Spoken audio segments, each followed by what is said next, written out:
Dr. Murray, or Charles, what in retrospect were the most egregious, extreme misunderstandings and misinterpretations of the ideas in your book, The Bell Curve? And the bell curve? Well, the obvious one was race. If you have not read The Bell Curve and you're old enough to remember when it was published, then what you probably took away from what you read about it was, this is a book of pseudoscience which tries to demonstrate that blacks are genetically inferior to whites. That was pretty much the storyline. In fact, The Bell Curve was about the effects of IQ on the development of class structure in the United States, which we might get into later with some of the other questions, so I won't develop that. When it came to the race question, Dick Herrnstein and I, when we wrote that chapter and rewrote it and rewrote it and rewrote it, had in mind the fact that this was the most incendiary topic in the social sciences. And we wanted to say things very, very precisely, and we also wanted to say them very unhysterically, because we didn't think there was anything that required you to run screaming from the room if you knew the facts. There are differences in test scores between blacks and whites, between, for that matter, Asians and whites, with Asians on top, and other kinds of ethnic differences. These test score differences are not the result of bias in the tests, but when it comes to the issue of genes versus environment, Dick Herrnstein and I were explicitly agnostic, and we even put that sentence in italics, I think. I believe so. And said, look, it seems to us that the jury's still out, we don't know, and we think that people who are either saying that, oh, it has to be all environmental, or for that matter, who said it's genetic, we're both going much farther than the data permitted. And yet when you would have people, including quite respected social scientists, people with big names, who said, Herrnstein and Murray say blacks are genetically inferior to whites.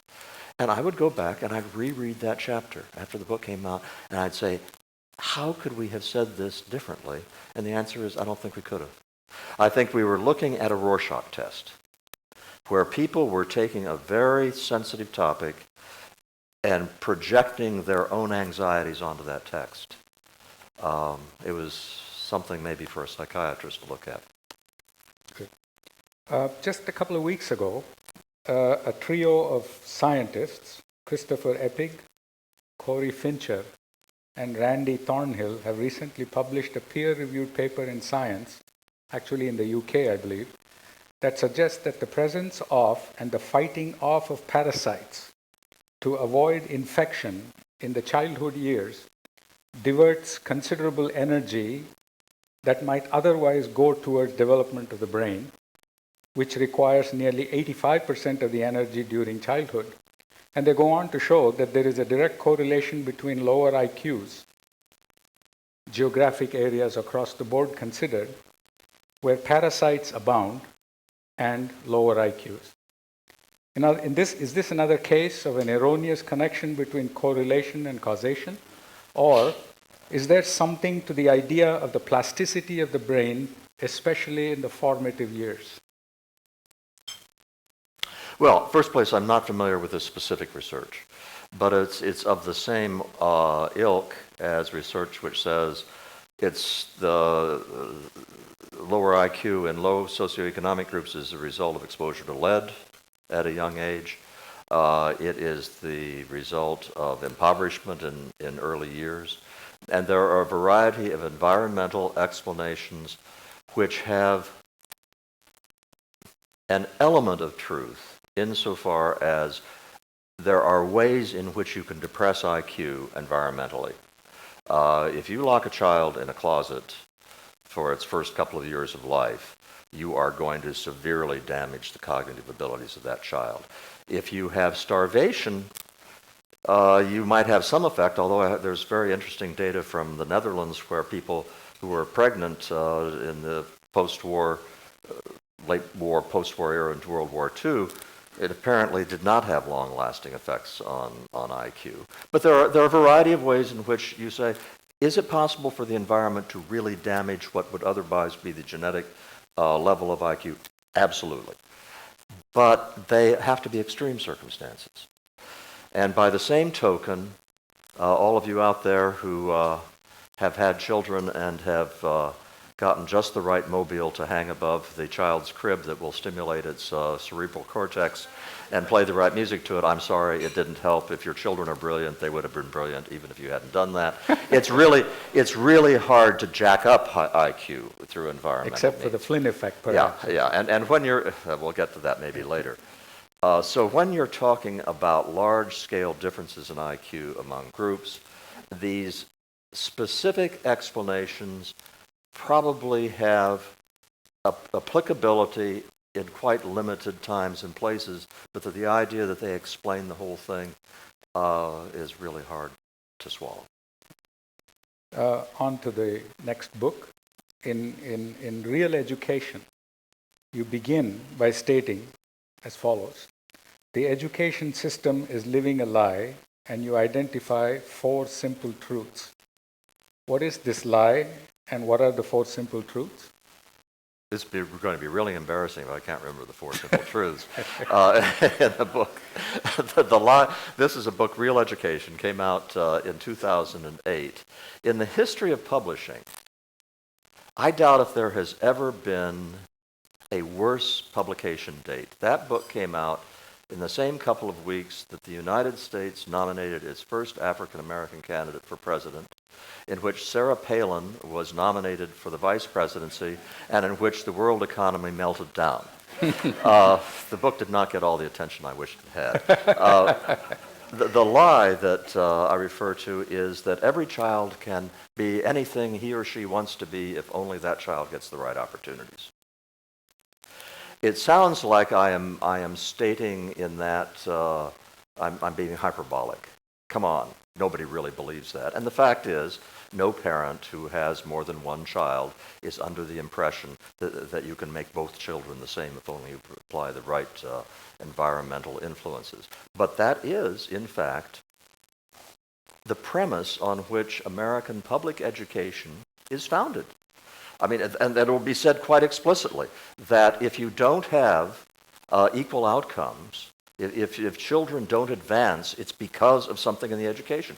The No Child Left Behind Act, if you think I'm exaggerating, legislated that all children would be above average. I'm quite serious. They said by 2014, all children would become proficient, meet standards of proficiency in reading and math. And in effect, that said by 2014, all the kids are going to be above the average, which we have at the time we're passing this law in 2001 or whatever it was. Absolutely insane. That was the lie. The first of the 4 simple truths is that ability varies. I said they were simple, okay? That ability varies, that from the time children are born and start to grow up, we all know, we all observe that kids have different repertoires, whether they are cognitive, whether they are personality, whether they are in their ability in sports. So that was the first of the 4 simple truths. The second of the 4 simple truths is that half of the children are below average. Okay, Tom Bouchard is sitting there shaking his head saying, no, half of the children are below the median. But you get what I mean, that the reality is that a lot of kids are never going to be, not only are they never going to be rocket scientists, they are going to have a hard time getting through high school in a lot of cases. But that applies to all kinds of abilities. So if you take multiple intelligences of the kind that Howard Gardner is famous for promulgating, which I think have a lot of value if you think of them as, if you want to call them multiple talents, I'd be much happier. But the idea that there are people who have very high interpersonal skills, absolutely true, and low interpersonal skills, that's true. It's also true that some people who are very smart on verbal skills are very poor on interpersonal skills. All of these different dimensions interact. The idea that you say because someone is below average in verbal abilities, that poor kid is never going to have a fulfilling life is nuts. You go with each child's strengths, but it is also true that there are some children who get the short end of the stick on a variety of dimensions. Well, they also do not have to live miserable lives. This idea that somehow we have to have all the kids be above average in these various ways is not only technically wrong, it gives an inflated importance to the kinds of things that the people in this room tend to value in our own lives because of our own experiences, and to ignore the ways in which everybody should be able to lead a fulfilling life. The third of the simple truths is too many people are going to college. Way too many people are going to college. I don't want to take too long in this answer, so I'll just say it very quickly. Part of that means that a genuine college education requires skills that are possessed by only 10-15% of the population if you're talking about really doing well. You have a very hard time making that case if you're talking about verbal abilities, because after all, everybody can read. But if you go look at the items that are missed by 70-80% of students in high school on the National Assessment of Educational Progress, and then go take a look at your old college textbooks in terms of what you're expected to be able to understand, verbal abilities sufficient to master college level material have to be in the top 2 deciles. And of course, it's pretty obvious with math. We have lots of engineers in this room, I bet. And I want to tell you, lots of us who are not engineers and majored in the social sciences or in literature or so forth could never have gotten BAs in engineering, let alone physics. So there are way too many people going to college in that sense, but you know what? There are also the real problem here is the way college is structured. The BA is the work of the devil, insofar as it says we have established an educational criterion called the BA, which if you do not possess it, you are a second-class citizen in this country now, in some important sense. You are looked down upon in many circles if you're just, quote, just a high school graduate. So we've established that, and we've said, okay, it's going to take 4 years to get this thing, no matter what you're studying. And the way the people are supposed to ordinarily do it is go off to a residential facility, which will cost a lot of money and oftentimes put them into debt. And so we will lure lots of people into trying to get this magic thing called the BA. And then when they fail, we will stigmatize them. It's just crazy. My problem is not with almost everybody getting education after high school. My problem was with the artificial, constraining, unresponsive thing called a BA and the program that leads to that, and that's where I want reform to be focused. And the last of the 4 simple truths is that the future of the country depends on the gifted. And I hurry very rapidly to disabuse people. I am not saying we have the gifted these little darlings that we must pamper and hold up and so they can go off and run the country. I'm saying, look, whether we like it or not, this country is organized so that the people who rise to the positions of influence are drawn, in fact, from the cognitively most talented. They are all going to college, and while they're there, they need to have their feet held to the fire in several important ways. I'm not going to go through those now because I've already taken more time on this question than I intended. But we need to take those people who are going to run the country, whether we like it or not, and we need to instill in them a sense of rigor in thinking, in critical thinking, in judgments, and we also need to instill in them a sense of humility. Because we have way too many kids now going off to elite colleges, finishing their degrees, and they have never, ever failed at anything. They have never been pushed to a point where they have to say to themselves, I can't do this. Every other student in this country hits that wall. Sometimes they hit it in 2nd grade. Sometimes it's in high school. Sometimes it's trying to go to college. But they all hit a point where they say, I can't do this. People who are in mathematics hit that wall. Just about everybody. But in the social sciences, humanities, you don't necessarily hit it. And it's very important. It's very important that the most able students, the ones with the most promise, reach maturity having realized a sense of their own limits and being able to empathize with everyone else.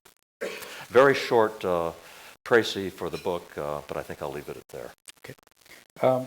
In the same book, you articulate the notion of a funnel as a framework for solutions. Well, a funnel is in terms of thinking about education, yeah. Which is to say that we've poured all of these resources into trying to improve the education of the bottom half. No Child Left Behind was kind of the apotheosis of that. But that's what we've been doing since the 1960s. And the social science on this is quite clear. I'm not talking about a controversial body of evidence. The attempts to jack up the performance of the lower half have had results ranging from very minor to zero, and occasionally negative. And it's not so hard to explain. Look, forget about academics. Suppose you took me at the age of 8 and said, we are going to take Charles and we are going to make him into as good a basketball player as he can become.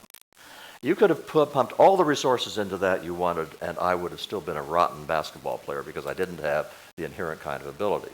Suppose you take a Kobe Bryant at the age of 8 and say, how much can we improve his basketball performance? You can improve it a whole lot because there's so much ability there that you can deal with. And in the case of academics, it's the same thing. You reach there's a very narrow limit of how we know to raise the cognitive functioning or even the academic performance of those in the lower half. The really smart kids, it's pretty much open-ended in terms of what you could do to improve their education. They're the ones we pay no attention to whatsoever. Moving on to the next book, Losing Ground. You point to, and I quote, elite wisdom, overwhelming popular wisdom, shifting the debate from what in your view is the American system has been benign and self-correcting, to the pervasive assumption that if something is wrong, the structure and the system is to blame and not the individual. Would you maintain that given today's circumstances, 14 million unemployed, 50 million without insurance, and an equal number below the poverty line are a result of absence of personal responsibility and accountability, or perhaps some structural and systemic issues? I have to preface the answer to this. Losing Ground was published in 1984.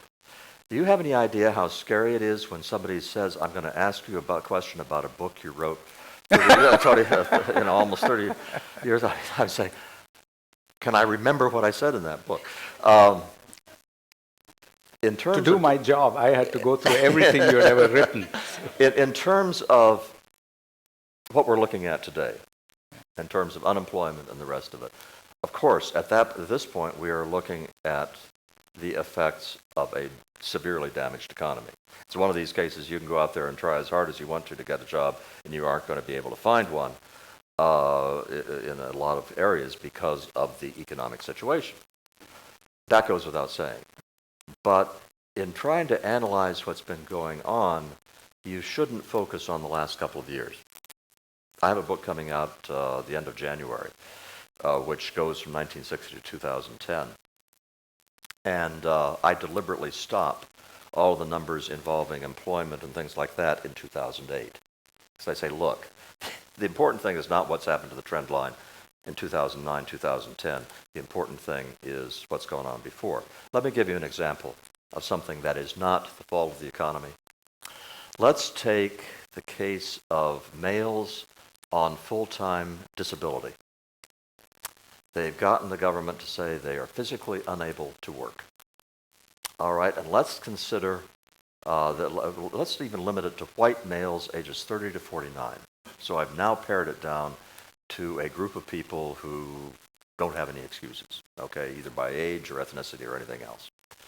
And let's take the percentage of those white males ages 30 to 49 who are on disability in 1960 and 2010. Now, we know for a fact that that percentage has to go down.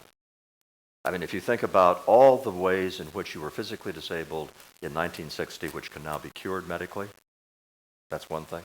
The ones that can't be cured, think of all the ways in which aids have been developed to enable you to do jobs, whether they are prostheses or whether they are other kinds of assistance. Think of all the ways in which jobs have changed, so that digging ditches is, you don't have to be wielding a shovel, you are sitting behind the controls of a machine.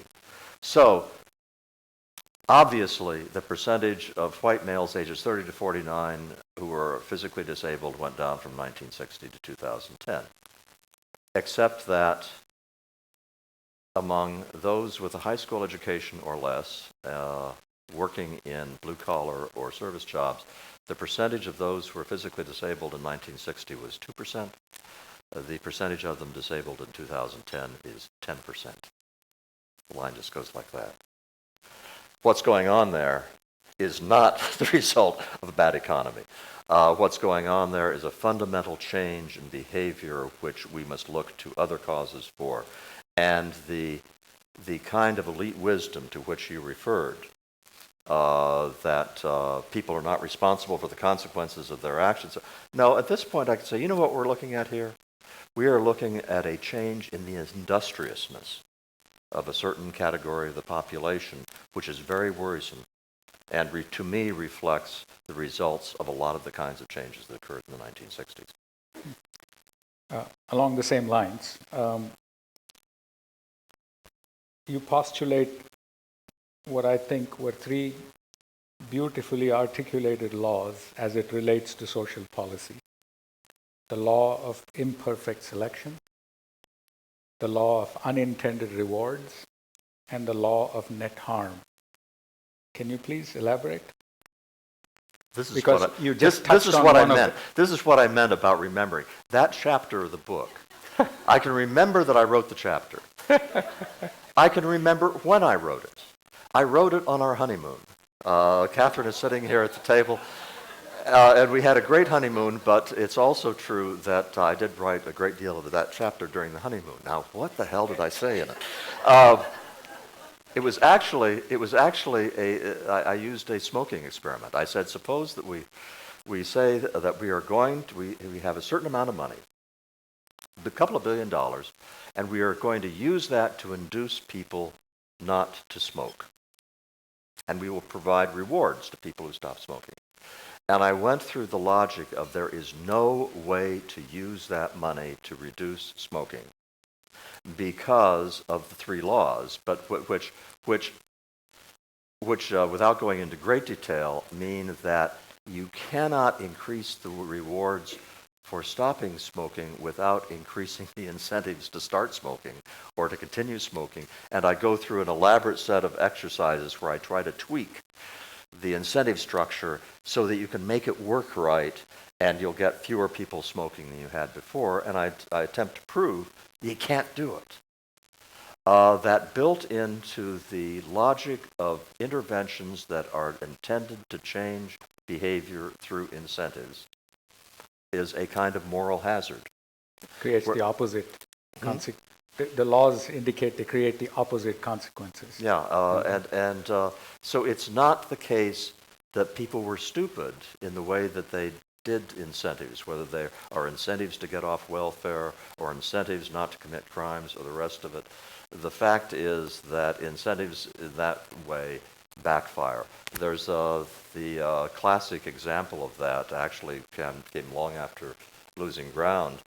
They had a controlled experiment in Germany where they had a superior form of brakes that they put on one half of the taxi fleet and did not put them on the other half of the taxi fleet, and then measured the subsequent accidents, and it turned out that the accidents went up among the ones with the better brakes because they took more chances.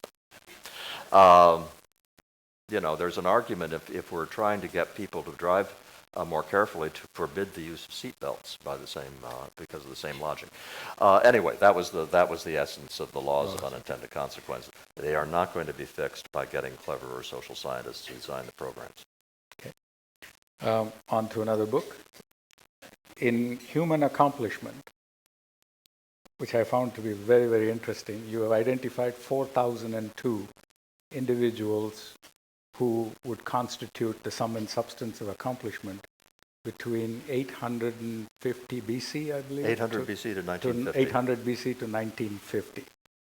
You conclude, however, and I think it's too detailed to go into the methodology and the identification of the names and so on.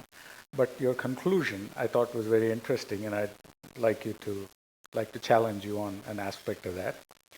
You conclude that the nature of accomplishment in a given time and place can be predicted with reasonable accuracy, given information about cultural status with regard to 4 dimensions: purpose, autonomy, organizing structure, and transcendental goods. Not goods in terms of material things, but truth, goodness, and beauty, as I recall you articulating them to be. So please, predict. What do you think with regard to the US vis-a-vis the BRIC countries, for instance, over the next 20, 30, 40, 50 years? In contrast to which countries? The BRIC: Brazil, Russia, India, China.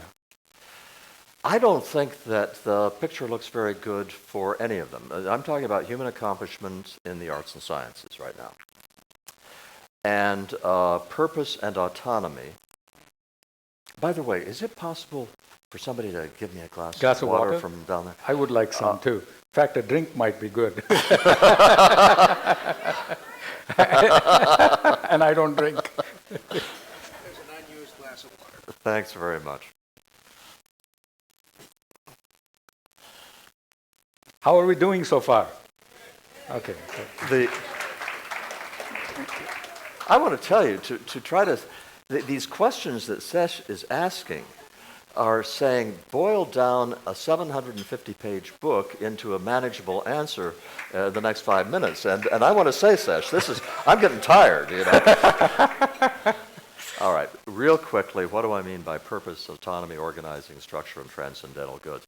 I'm saying that if you have a society in which people grow up with a sense of purpose, that they were put on this earth for a purpose, that will provide nourishment for an environment of achievement in the arts and sciences. Autonomy. If you are growing up in a culture in which familial relations are paramount and your own druthers and preferences are secondary, it can be a very rich, wonderful culture in terms of the family structure. This is not good versus bad. I'm saying that if you have that, as East Asia had, for example, your sense of autonomy, the sense that you're going to walk away from your family and you're going to do what you're going to do, and that you have the power individually by your own actions to affect your life, all that's going to be diminished. Whereas if you do have a culture in which children grow up thinking they have a lot of power over their own destiny, that also tends to nurture accomplishment in the arts and sciences. Organizing structure is one of the most interesting, I think, of those. Think of the development of music in the West and polyphony. Well, you've got the idea of polyphony back in the late Middle Ages, but in order to make really wonderful music with that, you had to have better instruments. And so the invention of the violin, the invention of the harpsichord, other technical improvements in the organizing structure just opened up the capacity for an explosion of great achievement in music. In art, the rediscovery of perspective in the 15th century, I think, and the invention of oil paints just provided an organizing structure that they hadn't had before, which led to an explosion of great art. And finally, transcendental goods, which is that great art and literature, I'll keep science aside for the moment, you've got truth, beauty, and the good. Those are the three classic transcendental goods, the good in the Aristotelian sense. If you have a coherent sense of those transcendental goods in the culture, I think it's a prerequisite for great art and great literature. I don't think you produce great art without the artists having a sense of what they are trying to achieve that goes way beyond expressing themselves. You know, Beethoven expressed himself, yeah, but he did so within the context of an incredibly coherent concept of beauty as a transcendental good.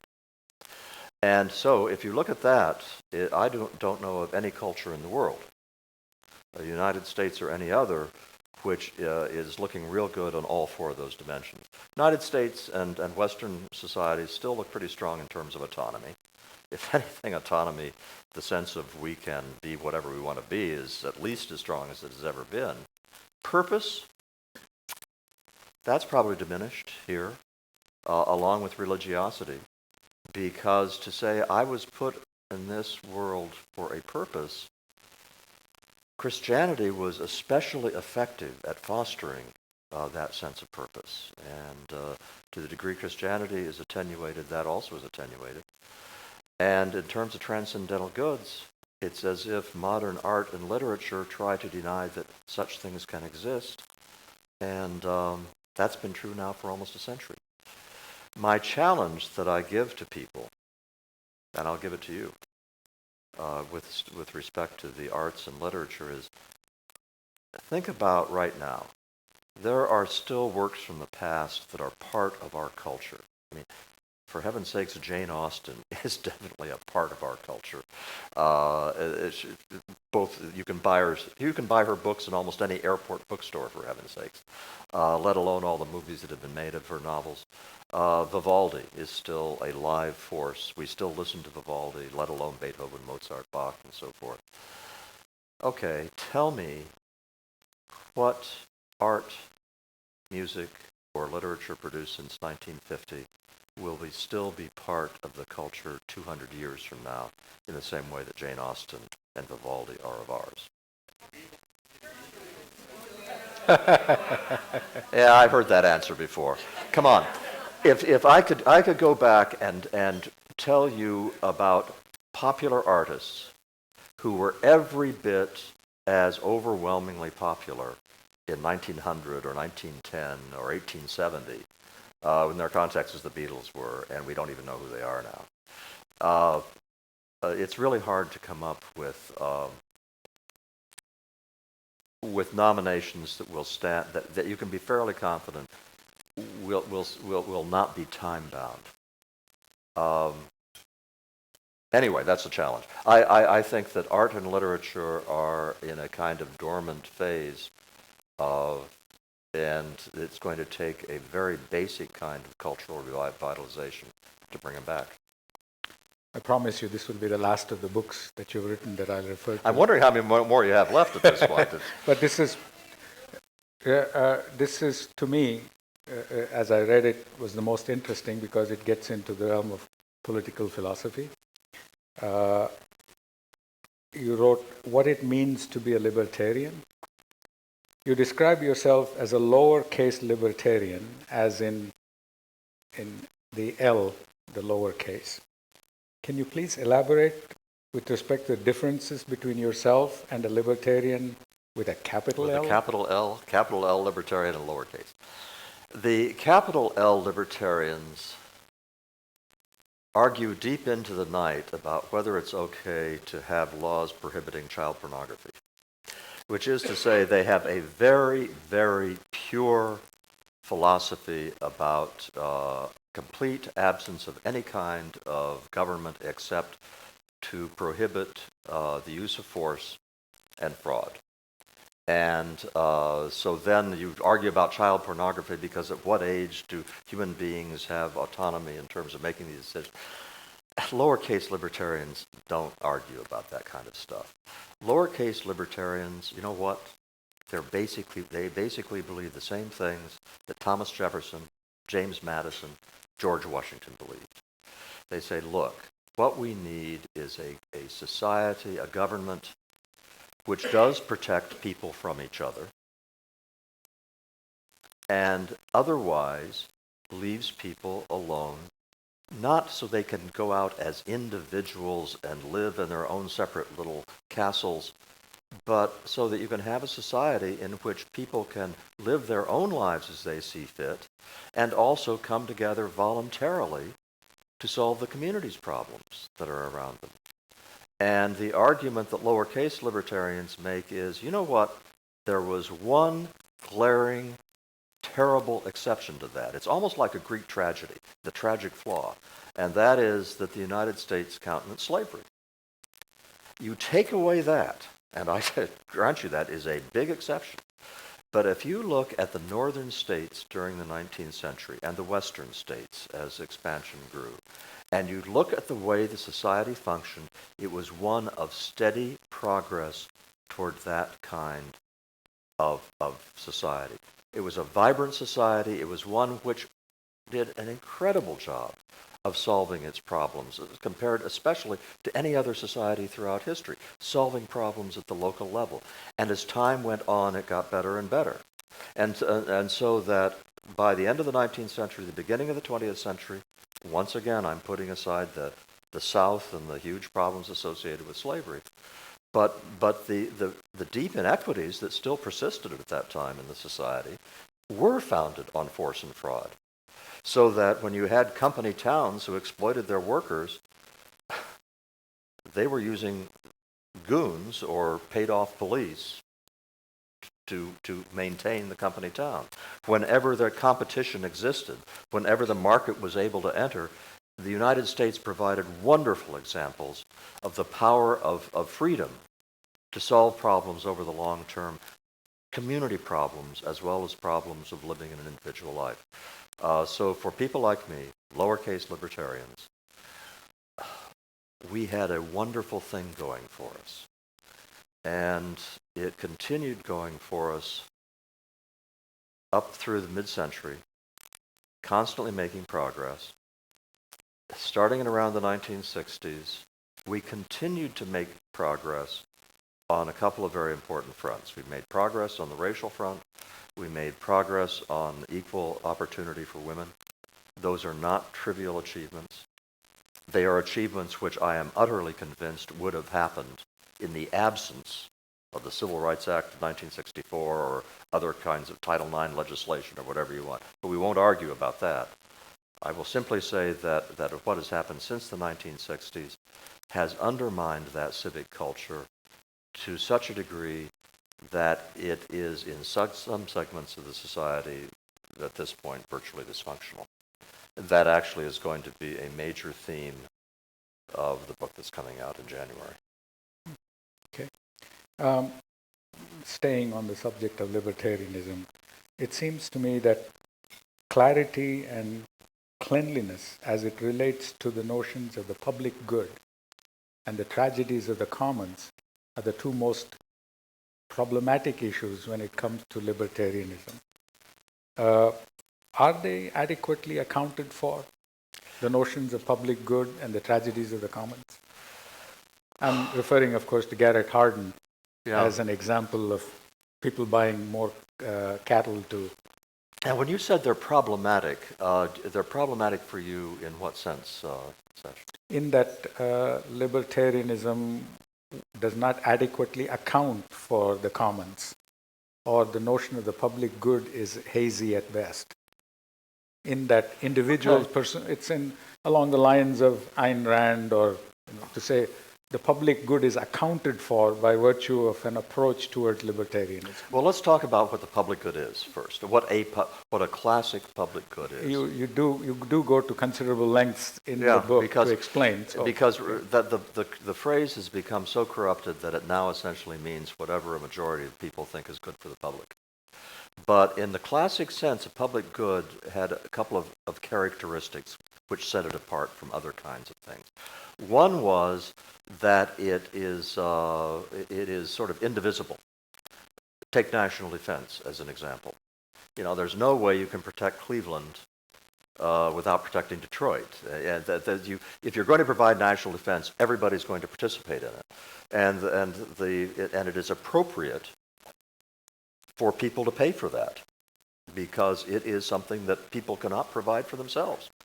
Similarly, a criminal justice system or a court system administering civil law, that is a public good that is not eligible for solution at an individual level.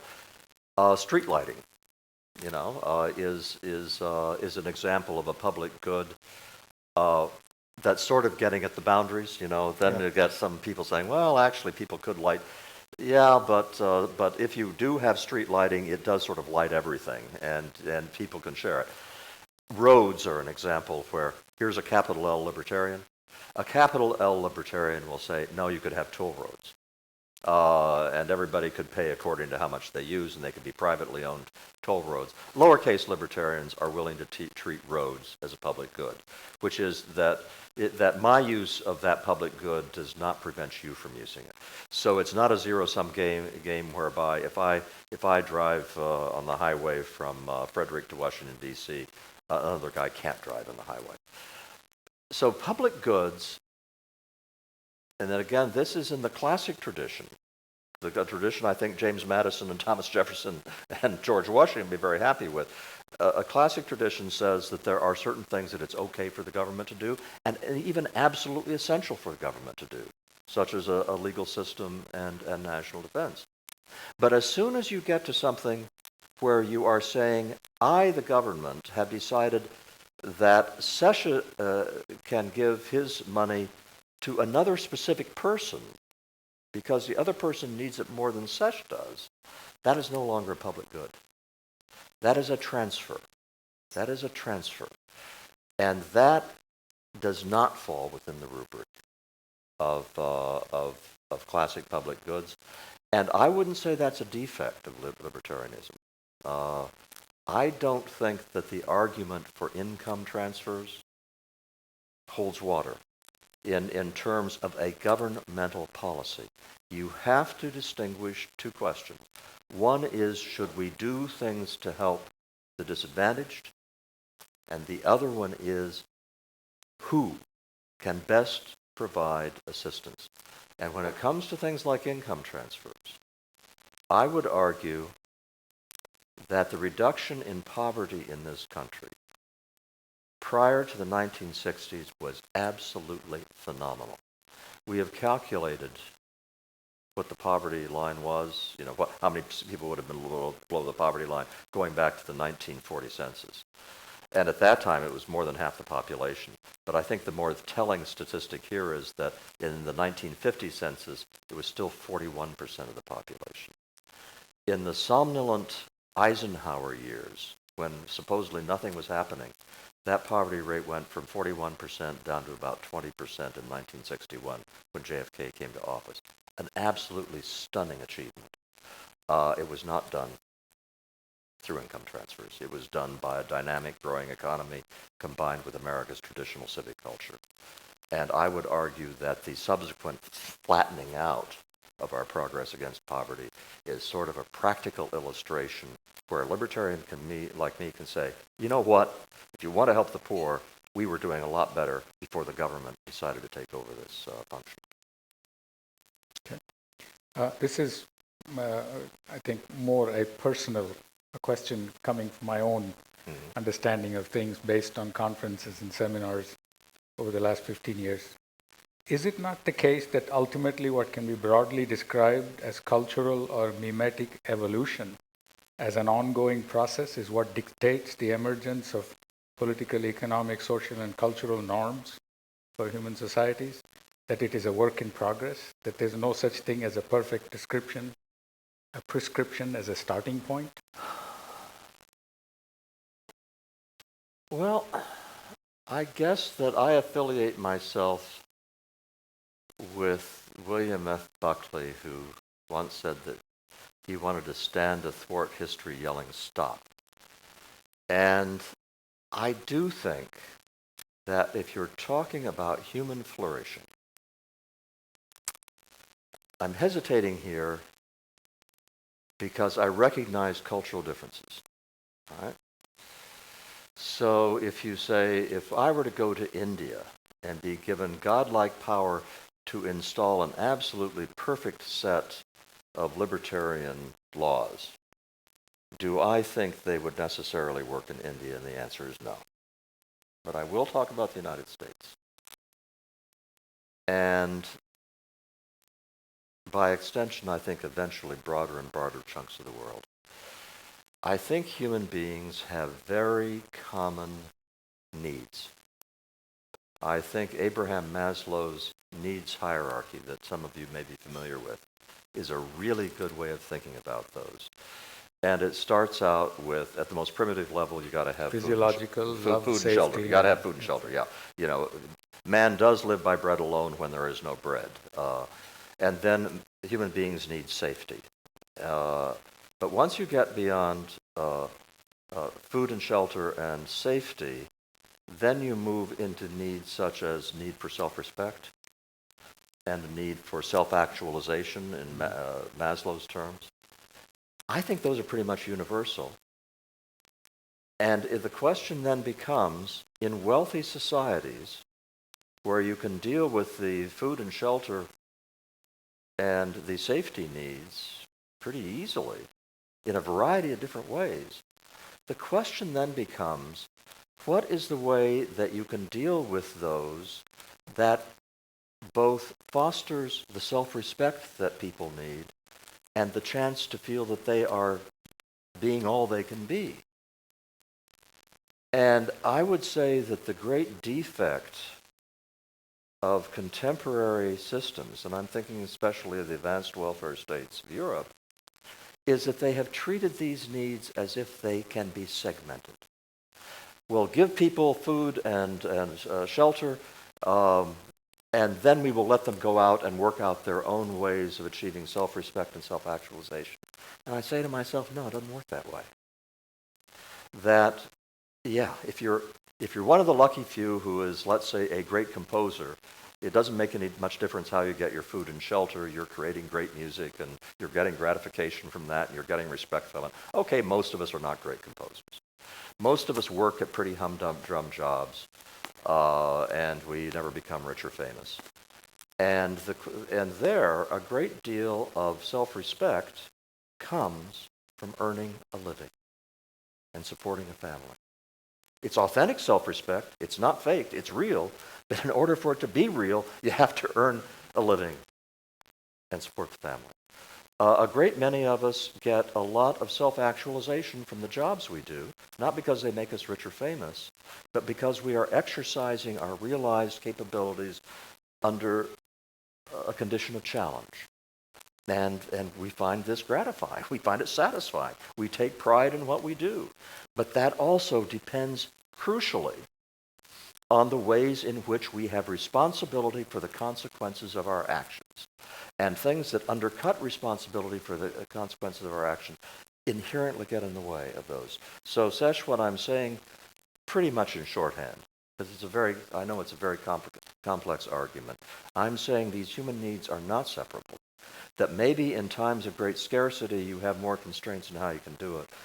But to me, it is precisely the wealthy societies that ought to be looking most carefully at the way these things are linked and the absolute importance, and I would say the universal importance, of making sure that people are living lives filled with meaning, and lives are only filled with meaning when you feel you and actually literally are an actor who is making choices, taking responsibility for the consequences of those choices, trying to think ahead, trying to be the best thoughtful, persevering human being you can be. And the regime that fosters that, in my view, is the system that the founders gave us here in this country. On that high note, I will end my session with Dr. Murray. We'll open it up for questions and answers for a limited period of time.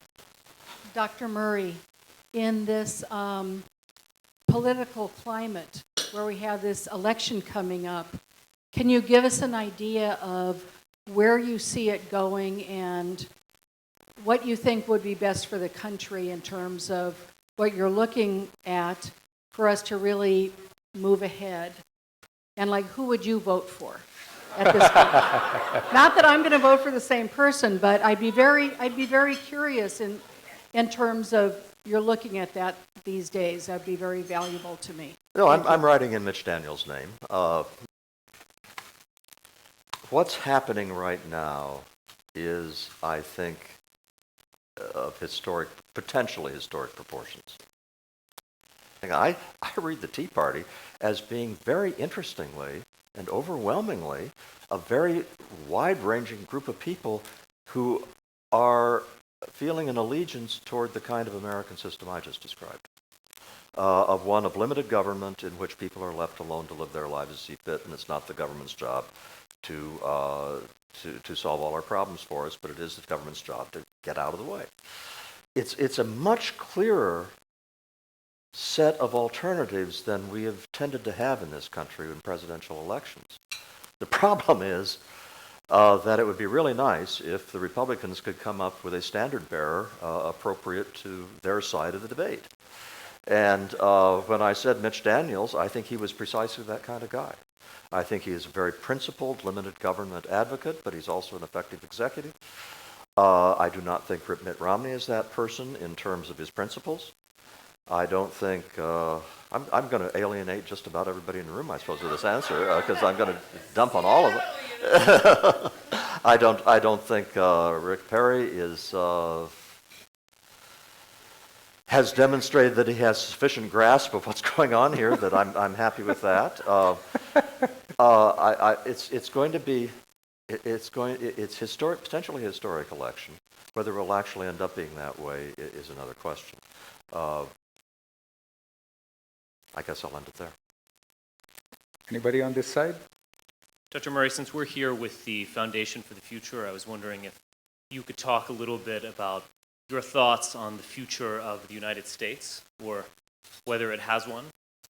And specifically, I'll just throw out a few items that might start the conversation. The first is, of course, the demographic transformation of not only the United States, but all Western societies, and how in many ways the bell curve argument has been transformed in the new demographic reality that we're experiencing in advanced Western nations. Specifically, what transition are you talking about? In terms of mass immigration into Western countries. Oh, mass immigration. Well, that's not the one that worries me. The new book, I'll come back to that. The new book has as its subtitle, the main title is Coming Apart, another of my feel-good titles, Losing Ground, Coming Apart. The subtitle is The State of White America, 1960 to 2010. And the reason I have that subtitle is because I limit the analysis to non-Latino whites. And the reason I limit the analysis to non-Latino whites is that one of my main arguments is that we have seen the development of a new lower class in this country, unlike anything we have ever known before. And also we've seen the development of a new upper class, unlike anything we've ever seen before. And so what I wanted to do was to make this case at putting the issues of immigration completely aside, putting issues of race completely aside. I'm saying, look, this is going on with non-Latino whites. And it goes to the core of the way the nation is functioning. So in that sense, I don't see massive immigration as having a huge effect. I am one of these people who believes that even as a libertarian, one of the things governments are supposed to do is to have control of their borders. So in that sense, I am wholeheartedly against countenancing the illegal immigration that has gone on. I think that is very bad public policy. On the other hand, I am a great believer in immigration as having been the thing which has kept this country fresh and vital all this time. And I think that continues to be the case. So I'm not an open borders person who says we ought to let anybody come here who wants to come here, but I am just not exercised about immigration. I've got to tell this anecdote because it happened so recently and it was so much fun. I like to play poker, and there is a casino. It's only 17 miles away from us, I'm delighted to say, with a nice poker room. So I go over there and play poker. And it is the most heterogeneous, socioeconomically and racially and ethnically heterogeneous social situation in the United States. There is never a time I'm at the table where there aren't at least a couple of Asians, a couple of African Americans. Well, one day I was sitting there, and in order at my end of the table, was an Afghani American, a Serbo-Croatian American, me, an Indian American, and there was some other one too. All of them speaking completely unaccented, perfect idiomatic English. So they sounded like Americans. And we got to talking about, my daughter had as a fiance an Italian, a real Italian coming from Italy. And all of them were saying, well, do you trust him? Because they were all, they were all reacting to the stereotype of Italians. And here you are, the Afghani, the Serbo-Croatian. And I said to myself, they're all Americans. They're all talking exactly like Americans. They're acting like Americans. And I loved it.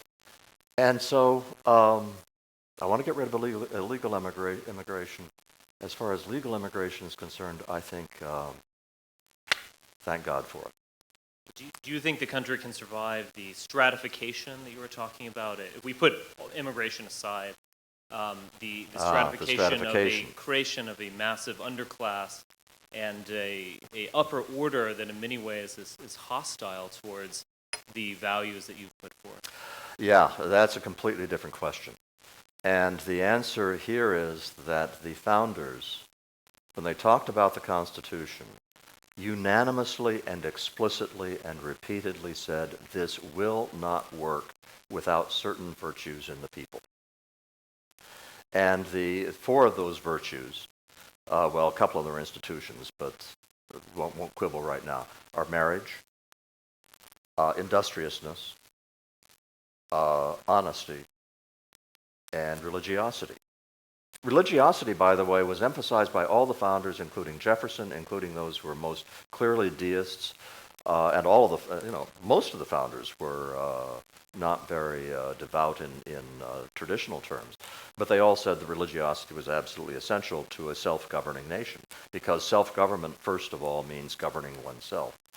And so one of the things that I'm talking about in the book, looking at the new lower class, is the extent to which we've seen a working class in the 1960s, which basically was very similar to the upper middle class. And now we see huge divergence on all four of those measures. And that's very problematic for their functioning in a free society. And at the upper end, the weird thing about the upper end is that what they do is actually pretty good. Marriage and industriousness and honesty are still alive and well in the upper class. The problem is, and this I think is something that maybe you were alluding to, is they don't preach what they practice. They do not feel that that the fact that marriage is important in their lives and in raising their children, and that industriousness is important in their lives. They don't feel that it's okay to propagandize the rest of the nation to share those virtues and those values.